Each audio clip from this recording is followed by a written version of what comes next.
Comment créer une vie à son image, une vie qui nous ressemble, qui nous fasse nous épanouir et nous sentir libres quand on est soignant en libéral?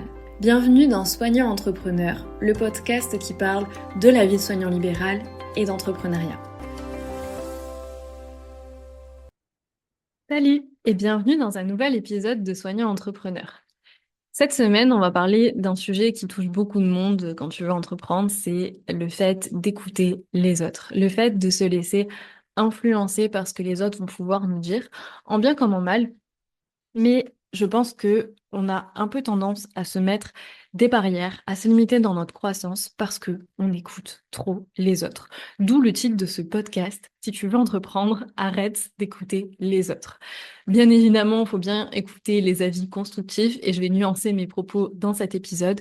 Je vais t'expliquer exactement mon point de vue à ce sujet, qui écouter, pourquoi les écouter, quand les écouter et comment te faire ton propre avis, ta propre opinion et comment avancer dans un chemin qui est parfois un petit peu obscur.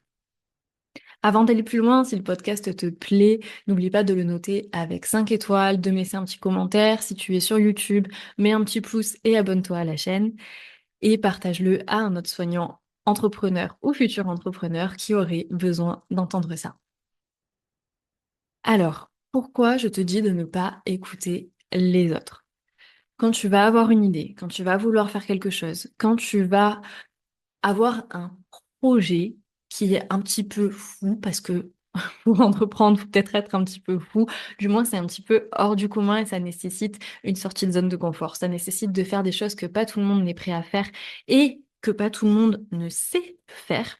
Et bien forcément, tu vas être confronté à titre personnel et aussi chez les autres à ce qu'on appelle des croyances limitantes. Des croyances limitantes, qu'est-ce que c'est? Ce sont des croyances, ce sont des pensées qui vont venir te faire dire c'est pas possible, je peux pas, c'est trop beau, c'est pour les autres, c'est pas pour moi, etc. Donc déjà, toi-même, tu vas forcément avoir des pensées là-dessus. Tu vas forcément avoir des croyances, des peurs qui vont venir te bloquer et t'empêcher de faire ce que tu es censé faire. Si tu penses que tu n'es pas assez légitime, si tu penses que tu ne peux pas proposer quelque chose parce qu'il y a déjà d'autres personnes qui font ça, si tu penses que les gens ne seraient pas prêts à payer pour tes compétences, si tu penses que si tu n'as pas fait des études de marketing, tu ne peux pas être un bon entrepreneur. Toutes ces pensées que tu as peut-être dans ta tête, et que les autres ont nécessairement aussi, parce que c'est pas leur faute, c'est comme ça. On a tous été façonnés un petit peu dans le même moule sociétal, éducatif, professionnel, hein, chez les soignants aussi. Et du coup, on a en commun tous beaucoup de pensées de ce style comme celle que je viens de t'énumérer.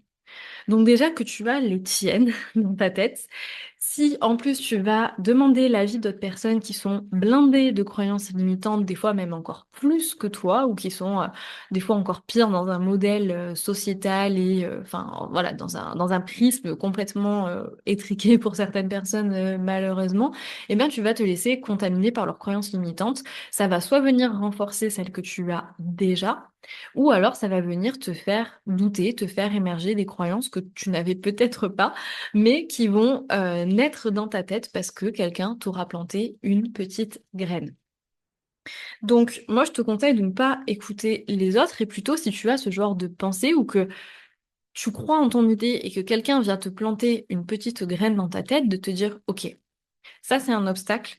Effectivement, ça peut être un obstacle si je choisis que c'en est un.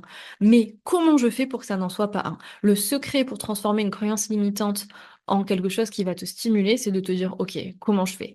Je suis pas doué en marketing, je peux pas être entrepreneur. Ben, comment j'apprends les bases du marketing pour que ce soit efficace pour pouvoir promouvoir, communiquer sur mon offre et la vendre?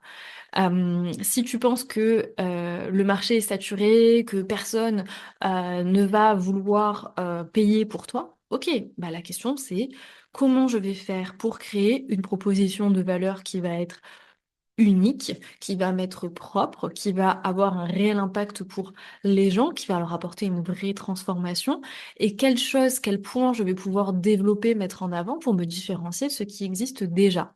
Je ne dis pas que la réponse à ces questions est simple, mais je dis simplement que si tu arrives à switcher de c'est pas possible à comment, le champ des possibles s'ouvre et tu passes de c'est impossible à ok, c'est peut-être possible, comment je vais faire pour y arriver. Donc, je t'invite vraiment, si toi-même tu as des croyances limitantes ou que tu échanges avec d'autres personnes qui viennent t'insuffler ces petites croyances-là, à les switcher, à comprendre que c'est normal d'en avoir, que c'est normal que les autres en aient et que c'est normal que les autres te les exposent, mais que tu peux les contourner, tu peux dire, au lieu de dire cette personne a forcément raison, c'est bon, mon idée elle est nulle, je vais pas pouvoir y arriver, c'est ok, c'est intéressant ce qu'elle me dit, pourquoi elle pense ça? En quoi effectivement ça peut être un obstacle et comment je vais faire pour contourner cet obstacle. Si quelqu'un te dit non mais t'es folle, personne payera jamais X centaines ou milliers d'euros pour ton offre, plutôt que de dire bah ouais, elle a raison, je suis bête, pour qui je me prends, j'arriverai jamais, dire ok, non. Je sais que oui, effectivement, c'est une grosse somme et que les gens vont pas la sortir comme ça pour moi, pour mes beaux yeux. Comment je vais faire pour leur apporter suffisamment de valeur pour que les gens soient prêts à investir cette somme-là avec moi?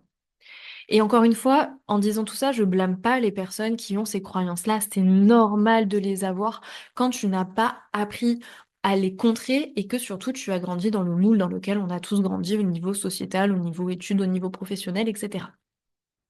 Et donc, ce qu'il faut bien comprendre, c'est que ce que les gens vont te dire, aussi persuadés soient-ils, n'est pas nécessairement la vérité, c'est leur propre prisme. C'est les lunettes avec lesquelles ils voient le monde. Et donc, les personnes qui vont te dire ça ne sont pas nécessairement là par volonté de te décourager. Alors forcément, y aura toujours des personnes malveillantes ou jalouses ou frustrées ou mal intentionnées qui vont essayer de te casser ta baraque à chaque fois que c'est possible. Ces personnes-là, j'ai envie de te dire, faut pas les écouter. Le jugement des personnes que tu ne connais pas ou qui n'ont pas d'importance dans ta vie, peu importe. Mais si tu as ce type de réflexion de la part de tes proches, de tes amis, de ta famille, de tes parents, de ton conjoint, comprends bien que ce n'est pas une volonté de leur part de te nuire, de te casser ta baraque, etc. Mais c'est que eux-mêmes en sont complètement persuadés et que vu qu'ils veulent te préserver, t'éviter des échecs, t'éviter des déconvenus, t'éviter d'être déçu, et ben forcément ils vont t'en faire part. Ce qui est normal et on peut pas les en blâmer. Il faut juste en avoir conscience que c'est leur prisme, que c'est leurs lunettes avec lesquelles ils voient le monde et que ce n'est pas la vérité pour autant. À toi de créer ton propre prisme, ta propre vérité et là où d'autres pourraient voir un obstacle, de te dire, ok, c'est un challenge, c'est une étape de plus, comment je vais faire pour la contourner?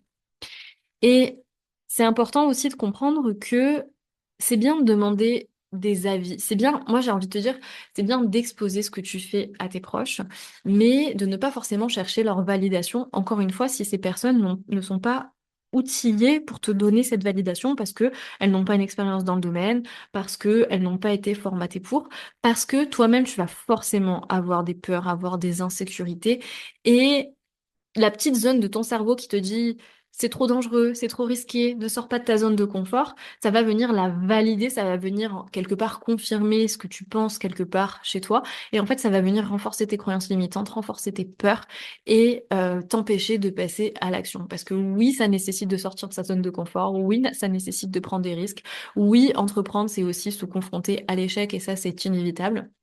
Mais du coup, si ça, c'est pas complètement OK dans ta tête et que tu te laisses freiner par les autres, ça va venir renforcer tes propres insécurités. Donc, moi, le conseil que je pourrais te donner, c'est de pas occulter complètement ce que vont dire les autres, plutôt de le prendre avec recul, avec philosophie, comme on l'a vu. Et surtout, si tu dois écouter, entre guillemets, aveuglément une personne, c'est le meilleur conseil qu'on ait pu me donner et que je te donne aujourd'hui, c'est n'écoute que les conseils des gens qui ont la vie que tu veux. Si toi, t'as pas envie d'être salarié en 35 heures, eh ben, n'écoute pas les conseils sur l'entrepreneuriat d'un salarié en 35 heures. Si tu as envie d'être un entrepreneur libre de travailler où il veut, quand il veut, écoute les conseils d'un entrepreneur qui est déjà libre de travailler où il veut et quand il veut. Écoute les conseils des gens qui ont la vie que tu veux.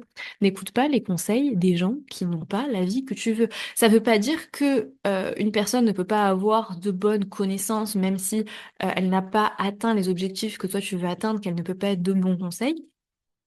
Mais si une personne te donne un conseil et que tu te demandes s'il est bon ou mauvais, dis-toi, et que si tu te demandes surtout si tu dois le suivre, dis-toi, est-ce que cette personne aujourd'hui a les résultats que je veux dans ma vie? Si oui, c'est probablement que le conseil est bon. Et t'es adapté à toi parce que vous avez les mêmes objectifs. Sinon, bah, c'est probablement pas que le conseil est adapté pour toi. Parce que si la personne n'a pas les mêmes objectifs que toi, les conseils qu'elle va te donner ne sont peut-être pas les plus adaptés pour toi. N'écoute que les conseils des gens qui ont la vie que tu veux. Et le dernier conseil que je pourrais te donner par rapport au fait d'écouter les autres, c'est même s'il y a plusieurs personnes qui ont les résultats que tu veux, n'écoute pas tout le monde à la fois. Je m'explique. Il y a plein de chemins, plein de manières différentes d'arriver au même résultat. Pour avoir un business qui fonctionne, il y a plein de manières, il y a plein de méthodes, il y a plein de chemins, il y a plein de techniques. Il n'y en a pas une meilleure qu'une autre. La meilleure technique, c'est celle qui te correspond. Et c'est celle surtout que tu vas apprendre à maîtriser. Il y a trop de personnes qui vont dire, je vais tester une méthode, j'essaye 3 jours, ça marche pas, je vais essayer autre chose. Mais non, en fait, teste le truc jusqu'au bout, parce que forcément, ça va pas marcher du premier coup. Donc, analyse ce qui a pas marché, ajuste, reteste, encore, pendant des semaines, des mois, améliore ton process jusqu'à ce que ça fonctionne. Si au bout de 3 mois où t'es à fond, tu ne vois aucune amélioration, alors peut-être qu'effectivement, la méthode n'est pas faite pour toi. Mais tu peux pas dire ça marche pas, juste parce que tu as essayé 2 jours et que ça a pas fonctionné. Donc, il y a plein de méthodes, il y a plein de visions différentes, il y a plein de techniques pour avancer et pour arriver au même résultat. À titre personnel, j'ai absolument pas la prétention d'avoir la vérité absolue, d'avoir the méthode qui fonctionne à tous les coups d'un point de vue entrepreneurial ou la méthode adaptée à tout le monde. Mais je sais que ce que je fais, ça a fonctionné pour moi, ça fonctionne pour d'autres personnes et que la clé de tout, c'est la persévérance. Et donc le danger, c'est de dire ah ouais, elle a raison. Ah mais mince, là ça marche pas trop. Ah bah tiens, je vais essayer telle personne. Ah ouais, mais finalement ça se contredit un peu avec l'autre et puis du coup je sais pas quoi faire. Je suis un peu entre les deux. Je vais essayer un peu, ah mince, ça marche pas non plus. Et en fait, d'aller butiner un peu à droite à gauche, d'avoir un peu le syndrome de l'objet brillant à chaque fois que tu vois une nouvelle idée, une nouvelle méthode, une nouvelle personne sur Insta, tu vas dire, waouh, ça a l'air trop bien, ça a l'air de marcher. Oui, très certainement que ça fonctionne si tu le fais à fond, mais c'est comme tout. Donc moi, le conseil que je te donnerais, c'est de pas écouter tout le monde, ou alors d'écouter ce qu'il y a à apprendre, mais du moins d'avoir une personne ou deux avec des points de vue similaires que tu vas écouter à fond, que tu vas suivre jusqu'au bout, et peut-être au bout de plusieurs mois, si effectivement tu n'as pas les résultats escomptés, là tu pourras te dire ça marche pas. Si tant est que tu aies appliqué correctement les conseils qui t'aient été donnés. Mais en fait, même si une méthode n'est pas parfaite, n'est pas la seule, n'est pas infaillible, et que peut-être que deux personnes avec des points de vue différents ont raison toutes les deux, choisis-en une des deux, celle qui te parle le plus, avec laquelle tu te sens le plus aligné, et vas-y à fond, ne t'éparpille pas, parce que sinon, tu vas tout faire un petit peu, tu vas suivre un petit peu des petits conseils à droite à gauche, mais tu ne vas rien faire jusqu'au bout, et donc tu n'auras pas les résultats que tu veux.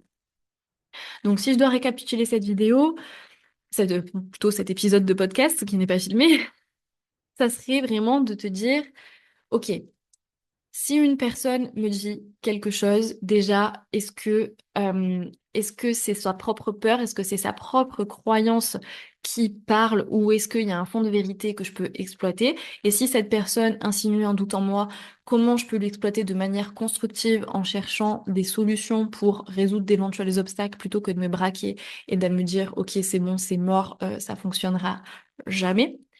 Ensuite, n'écoute véritablement que les conseils des personnes qui ont la vie que tu veux, ça je le redirai jamais assez. Et surtout, choisis une personne qui t'inspire, écoute ses conseils, écoute-les jusqu'au bout. Il y a plein de méthodes pour arriver au même résultat, mais surtout, concentre-toi, n'aie pas le syndrome de l'objet brillant, concentre-toi sur une seule personne, une seule méthode et va jusqu'au bout. Donc, si tu veux entreprendre, arrête d'écouter les autres et surtout arrête d'écouter tout et n'importe qui. J'espère que cet épisode t'aura aidé parce que je sais que c'est un sujet assez, comment dire, qui concerne un petit peu tout le monde et que surtout, en fait, ça peut énormément te freiner dans une progression, surtout si tu manques un petit peu de confiance en toi, en tes projets, en ton éventuelle future offre ou offre déjà existante. Et je trouve que c'est un sujet très, très important à aborder. Si tu as envie d'aller plus loin en disant, OK, c'est bon, j'ai compris, mais maintenant, comment je fais concrètement pour atteindre mes objectifs? Comment je fais pour lancer mon offre? Comment je fais pour atteindre la liberté que j'ai envie d'avoir? Sache que je propose des bilans qui sont gratuits, des rendez-vous qui sont gratuits, où en fait, pendant 1 heure, on va déterminer ensemble ton objectif et on va déterminer un plan d'action pour y arriver. Encore une fois, ce plan d'action n'est pas universel, c'est le mien, il a fonctionné pour moi, il fonctionne pour d'autres personnes et tu choisiras ou non de le suivre s'il t'inspire. Mais en tout cas, sache que si tu le suis jusqu'au bout, tu atteindras l'objectif que tu t'es fixé. Et donc voilà, pendant 1 heure, on détermine ensemble ton objectif, ton plan d'action pour y arriver. On voit s'il y a des choses qui te bloquent, des obstacles que je peux t'aider à résoudre. Et à l'issue de cette heure, si le plan d'action te plaît et que tu te sens capable de l'appliquer tout seul, bah, je suis très contente de t'avoir aidé. Et si tu penses que tu as besoin d'aide pour le mettre en pratique, eh ben, on pourra voir ensemble si ton profil correspond à celui que j'accompagne au sein d'Evolve, mon accompagnement pour les soignants libéraux qui souhaitent entreprendre. Et si c'est le cas, on pourra éventuellement travailler ensemble. Pour réserver un appel avec moi, c'est très simple, tu as le lien dans la description de ce podcast. J'espère que l'épisode t'a plu. Si c'est le cas, n'oublie pas de le noter avec 5 étoiles, de le commenter et de le partager à un ami qui en a besoin. Je te dis à très vite, soit en appel, soit pour un nouvel épisode.